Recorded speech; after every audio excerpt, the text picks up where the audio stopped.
Bonjour, c'est Amel. Alors nous revoilà pour cet épisode autour de la reconstruction, de la reconversion professionnelle et surtout de la reconnexion à son âme. Aujourd'hui, j'ai envie de te parler. Alors c'est sûr que c'est un épisode qui n'est pas en live, donc pas de questions en direct, mais c'est pas grave. Aujourd'hui, ce que j'avais envie de faire, c'était de reprendre en fait les questions qui me sont souvent posées et puis d'y répondre. En l'occurrence, il y a une question qui revient souvent et qui est revenue encore les derniers jours. C'est comment est-ce qu'on fait quand on a envie de se reconvertir, comment est-ce qu'on fait quand on a envie de se reconvertir pour choisir sa voie et choisir sa formation, et est-ce qu'il faut prendre une formation qui est réglementée, et comment est-ce qu'on en parle à son entourage. Et voilà, ça fait beaucoup de questions parce que souvent quand on se reconvertit, on va dans une direction qui est très différente de la première qu'on avait, hein. Du coup, ça génère beaucoup de questions. Et en fait, il y a deux choses qui me paraissent importantes. La première chose qui me paraît importante, c'est que les raisons qui t'ont poussé à faire le métier que tu faisais avant, il va falloir que tu sois clair avec ce qui t'a amené là, pour que dans ta reconversion, tu te laisses inspirer par l'intérieur et par qui tu es profondément, et non pas par tes croyances. Parce que ta manière de choisir ton ancienne voie professionnelle, elle était comme un peu inconsciente et un peu malgré toi. C'était basé sur des croyances que tu avais du monde des adultes, du monde de l'argent, du monde du travail, tout un tas de choses. Et aussi des fausses croyances sur qui tu pensais que tu étais. Et là, il s'agit d'aller dans une autre direction. Donc c'est ta reconversion. Et donc il s'agit vraiment de te mettre toi au cœur de cette reconstruction et de cette reconversion. Et de te permettre de laisser émerger à partir de qui tu es, de te permettre de laisser émerger le métier que tu as envie de faire. Et peut-être qu'il va falloir que tu le crées. Moi, c'est ce que j'ai dû faire. J'ai dû vraiment créer mon métier. Et je le crée encore au quotidien parce que j'y ajoute et j'y mets dedans ce que j'aime faire. Et ce que j'aime faire, ça évolue.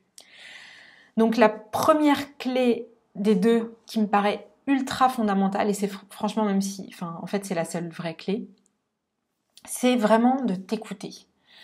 Peu importe l'outil que tu utilises, moi j'ai utilisé l'Akasha, peu importe l'outil que toi tu utilises, reviens à toi et trouve un moyen. Ça peut être le pendule, ça peut être le test musculaire, ça peut être ce que tu veux, un moyen qui soit physique ou un moyen qui soit de ton ressenti intérieur pour suivre ton intuition. Parce que la partie de toi qui t'a fait rediriger ta vie professionnelle, c'est une partie qui va t'emmener dans une vie professionnelle où tu peux émerger de toi-même, où tu peux, fleurir et puis explorer qui tu es profondément et le laisser émerger. Donc il faut pouvoir venir au contact de ça et l'écouter. Alors évidemment, moi ce qui m'a énormément aidé, c'était mon initiation à l'Akasha. Mais avant ça, c'était ma formation coaching et intuition, parce que je me suis formée à l'intuition et formée à l'intuition, ça veut rien dire, hein, j'ai réapprivoisé et j'ai réappris à écouter mon intuition et à lui donner de la place.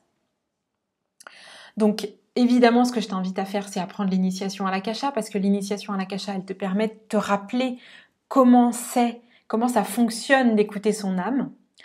L'autre chose qui est très importante quand tu es dans cette transition professionnelle et dans cette reconstruction à partir de toi, et j'en ai parlé déjà dans un précédent Facebook Live, je sais plus le combienième, c'était peut-être le 6e ou le 7e, quelque chose comme ça.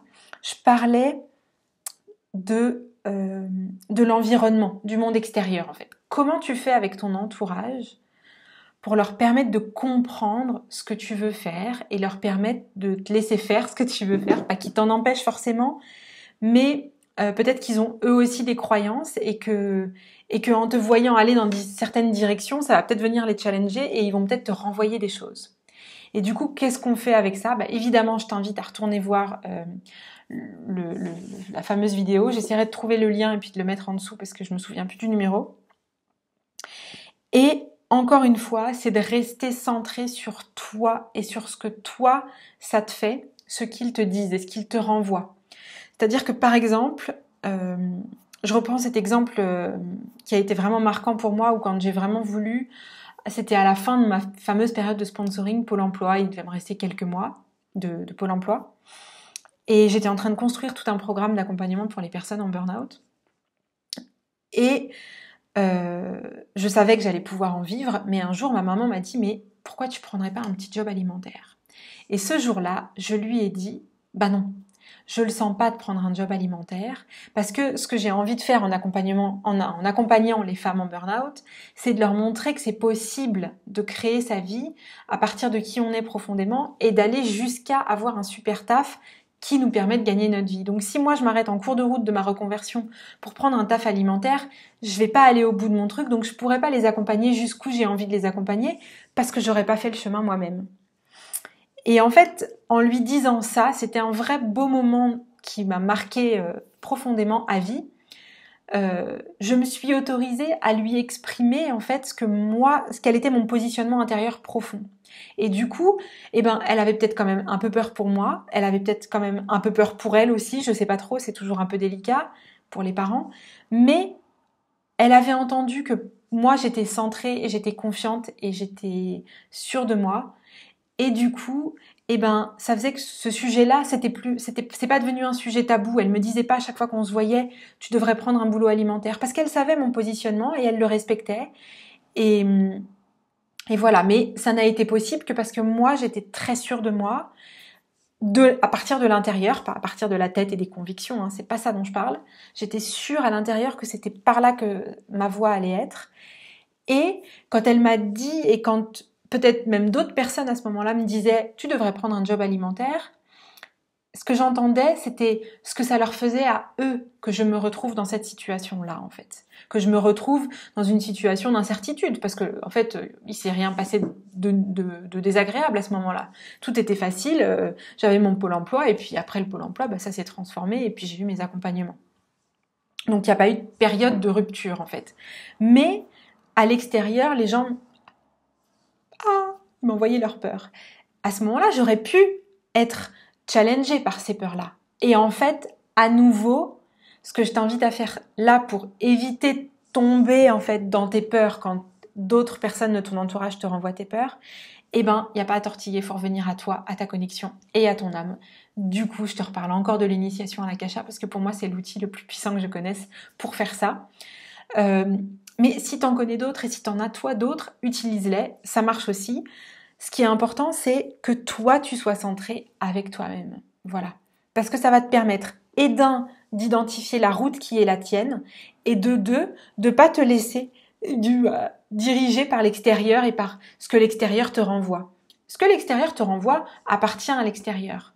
Mais peut-être que ça va quand même venir te chercher et peut-être que ça va venir appuyer sur là où il y a encore des choses et des peurs et des choses à l'intérieur de toi que tu vas pouvoir transformer au fur et à mesure. Voilà. C'est ce que j'avais envie de te dire aujourd'hui. J'en profite pour te rappeler que jusqu'au 30 avril, pour toutes les personnes qui prennent l'initiation à l'Akasha, je rajoute une séance en plus de la séance qui est prévue dans l'initiation. Donc ça fait que l'initiation qui dure 1 mois, là, elle passe à 2 mois. Comme ça, tu as 2 mois pour faire tes 2 séances. Tu peux les faire sur 2 mois, mais tu peux les faire aussi en 1 mois. Enfin, c'est toi qui verras. Voilà. Donc si ça t'appelle et si ça te parle, vas-y, saute le pas. C'est ça, hein, quand on veut entrer dans la 5e dimension, quand on veut entrer dans la dimension de son âme, il faut juste poser les actions qui sont en alignement avec l'appel intérieur. Hein. C'est vraiment la seule chose qu'il y a à faire. Voilà, donc à bientôt de l'autre côté. Et puis si tu as des questions, je serai contente d'y répondre. Donc envoie-moi un petit mail. Je t'embrasse, je te souhaite une bonne soirée et un bon week-end. Ciao!